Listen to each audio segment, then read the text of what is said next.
Hi friends, trading facts YouTube ఛానల్కి స్వాగతం. ఇప్పటివరకు మన ఛానల్ సబ్స్క్రైబ్ చేసుకోకపోతే దయచేసి సబ్స్క్రైబ్ చేసుకోండి, ఛానల్ ఆదరించండి. డిస్క్లైమర్ ఏంటంటే నేను ఏ సజెషన్ అనేటువంటిది ఇవ్వటం లేదు. అంటే ఈ పెట్టుబడి ఎట్లా స్టాక్ మార్కెట్లో మనం క్యాపిటల్ని ఎలా పెట్టాలి అనేటువంటి దాని గురించి చెప్తున్నాను. కానీ నేను ఫైనాన్షియల్ అడ్వైజర్ని కాదు. నేను చెప్పినట్టు మీరు చేయాల్సిన అవసరం లేదు. మీ సొంత ఆలోచనతో మీరు చేయండి. నేను ఏది రికమెండ్ కూడా చేయట్లేదు, ఏ స్టాక్ను కూడా రికమెండ్ చేయట్లేదు.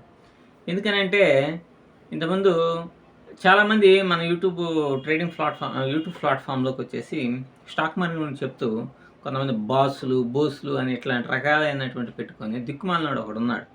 అంటే బ్యాంకులో బాస్ అంట. ఇట్లాంటి వాళ్ళు ఇన్వెస్ట్ చేసి చాలామంది వాళ్ళు చెప్పినవన్నీ సంకనాకిపోయినటువంటి వాళ్ళు ఉన్నారు. ఎందుకంటే అతను చెప్పినటువంటి మొత్తం 5 రూపాయలు కోటి రూపాయలు అవుతుందని ఈ టైప్లో చెప్తాడు అనమాట. సరే, ఇది తీసేసేయండి. కాబట్టి నేనేం సజెషన్ చేయట్లా. మీ సొంత పరిజ్ఞానాన్ని మీరు వాడండి. నా సలహా ఏదన్నా ఉపయోగపడితే పాటించండి, అంతవరకే. ఫర్ ఎగ్జాంపుల్గా మీరు స్వింగ్ ట్రేడింగ్ అని అనుకోవచ్చు, లేకపోతే ఇన్వెస్ట్మెంట్ అనుకోవచ్చు, మరొకటి అనుకోవచ్చు. ఫర్ ఎగ్జాంపుల్ ఇక్కడ నేను ఇన్వెస్ట్మెంట్ బేస్డ్గా నేను చెప్తున్నా.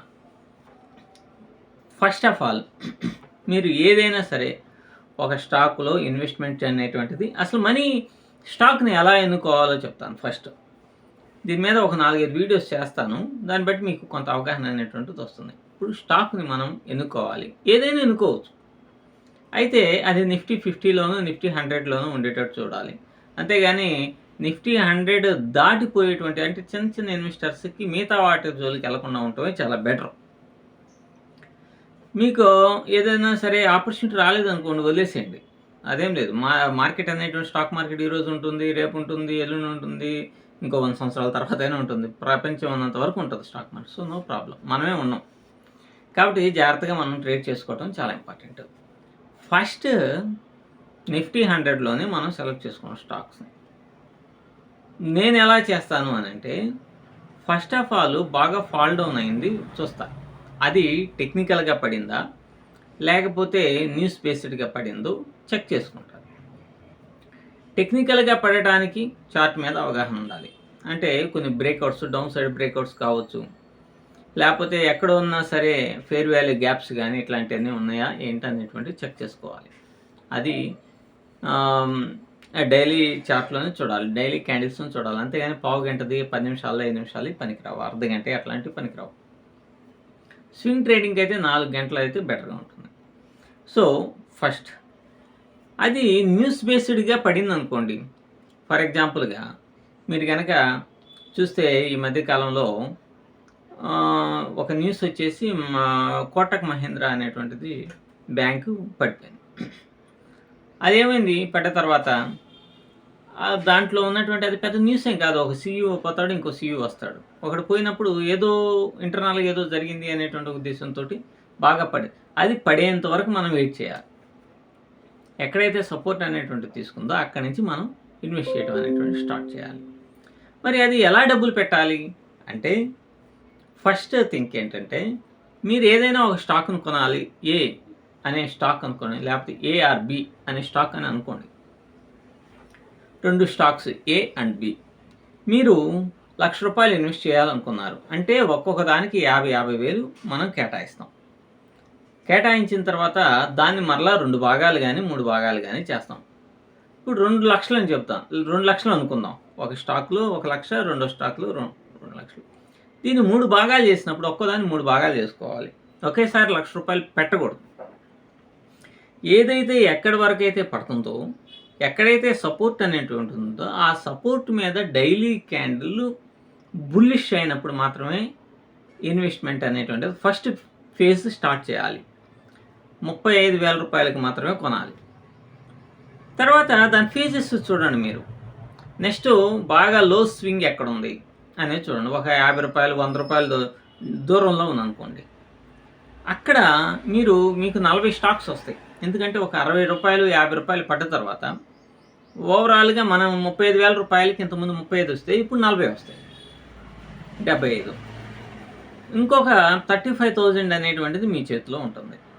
ఎప్పుడైనా సరే మనం ఇది పడిపోయినప్పుడు మనం అప్పుడు డబ్బులు చూద్దాంలే అని అనుకోకూడదు. స్టాక్ మార్కెట్ని ఒక ప్లానింగ్గా చేసుకుంటూ వెళ్ళాలి. సెకండ్ లెవెల్ కూడా అయిపోయింది. ఇప్పుడు మీరు థర్డ్ లెవెల్ కోసం 35,000 రూపాయలు కాచుకొని ఉంటారు. మీకు థర్డ్ లెవెల్కి వెళ్ళకుండా, అంటే ఇంకా డౌన్ అయిన తర్వాత వెళ్ళకుండా, ఎప్పుడైతే సరే ఈ ప్రైజెస్ అనేటువంటివి అక్కడి నుంచి మూవ్ అయ్యి సెకండ్ ఫేజ్ నుంచి మూవ్ అయ్యి యావరేజ్ ప్రైజ్ అనేటువంటిది 990 ఎంత పడుతుంది, ఫర్ ఎగ్జాంపుల్గా చెప్తున్నా, యావరేజ్ ప్రైస్ 990 980 పడుతుంది. ఇది బాగా పెరిగిన తర్వాత 980 నుంచి 10% కనుక వస్తే, అంటే 98 రూపాయలు ప్రాఫిట్ వస్తే, అప్పుడు మీరు ఆ పొజిషన్ స్క్వేర్ ఆఫ్ చేసుకోవచ్చు. లేదంటే మీకు రెసిస్టెన్స్లు ఎక్కడి వరకు అయితే ఉన్నాయో అక్కడ వరకు మీరు ఫస్ట్ టార్గెట్స్ని రీచ్ చేసుకున్నాక ఓ 50% స్టాక్స్ని తీసేసుకోవాలి, ప్రాఫిట్ని బుక్ చేసుకోవాలి. అంటే మీరు ఎన్ని కొన్నారు, 35, 40, 75 కొన్నారు కదా, 37ని స్క్వేర్ ఆఫ్ చేస్తాం. 37ని స్క్వేర్ ఆఫ్ చేసిన తర్వాత ఇక అది మళ్ళీ కింద పడింది అనుకోండి, కింద పడితే మరలా మీకు లెవెల్స్ ఉంటాయి డౌన్ లెవెల్లో, ఆ లెవెల్స్ దగ్గర మాత్రమే తీసుకోవాలి. ఆ లెవెల్కి ఓ 10 రూపాయల దూరంలో ఉందో తీసుకుందాంలే అని అనుకోకూడదు. ఆ లెవెల్కి వచ్చినప్పుడు మాత్రం తీసుకొని మరలా నెక్స్ట్ లెవెల్ డౌన్ అట్లా తీసుకొని మరలా ఒక 10% వచ్చిందాక మళ్ళీ సగం స్క్వేర్ ఆఫ్ చేయటం. అదే కనుక 15% వచ్చింది అనుకోండి, అసలు మొత్తం స్క్వేర్ ఆఫ్ చేసేసి మరలా మొదటి నుంచి రావటం. ఇట్లా ఒక 2 స్టాక్స్లో కనుక మనం బ్యాలెన్సింగ్ చేసుకుంటూ వెళ్తే మనకు ఖచ్చితంగా గెయిన్ అనేటువంటిది కాగలం. అయితే ఇక్కడ ఇప్పుడు ఏ టైంలో మనం ఇన్వెస్ట్మెంట్ అనేటువంటి చేయాలి అని అంటే, నిఫ్టీ పడటానికి వెయిట్ చేయాలి. ఇప్పుడు ఫర్ ఎగ్జాంపుల్గా మన వార్ అనేటువంటిది జరుగుతుంది. ఈ వార్ జరుగుతున్న క్రమంలో అసలు బాగా పడిపోయింది. చాలా నాకు తెలిసినటువంటి వాళ్ళు, నేను సజెషన్ ఇచ్చినటువంటి వాళ్ళు, అంటే నా ఫ్రెండ్స్లో అట్లాంటి వాళ్ళు ఇన్వెస్ట్ చేసేటువంటి వాళ్ళు దగ్గర ఒక 5 lakhs 10 lakhs అట్లా ఇన్వెస్ట్మెంట్ అనేటువంటిది చేసేసి దాదాపు 2 లక్షలు, 1,00,000, 3 లక్షలు కూడా గ్రాప్ చేసిన సంపాదించిన వాళ్ళు ఉన్నారు. అయితే ఇది అన్నిసార్లు సాధ్యమవుతుందా? అన్నిసార్లు ఎంతెంత లాభాలు వస్తాయి అంటే హైలీ ఇంపాసిబుల్. అన్నిసార్లు రావు. ఇంత లాభాలు అనేటువంటివి కరోనా క్రైసిస్ పీరియడ్లో డిమానిటైజేషన్ జరిగినప్పుడు అప్పుడు వచ్చినాయి. ఇంత క్రాష్ అవటం అనేటువంటిది మార్కెట్, అది క్రాష్ ఏం కాదు, బాగా డౌన్ అయింది కాబట్టి వార్ వలన.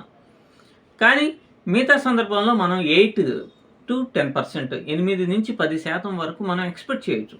నేను ఇప్పుడు చెప్పాను కదా, బాగా డౌన్ఫాల్ అయిన తర్వాత, మరి బాగా డౌన్ఫాల్ అయిన మనకి ఎట్లా తెలుస్తుంది అంటే, మీరు ఫర్ ఎగ్జాంపుల్గా బజాజ్ ఫైనాన్స్ ఉంది, అది ఈ లెవెల్కి వచ్చిన తర్వాత మాత్రమే మనం తీసుకుందాం అనుకోండి, అనుకోండి. ఆ లెవెల్కి వచ్చినప్పుడు మీరు ఎంటర్ కావాలి.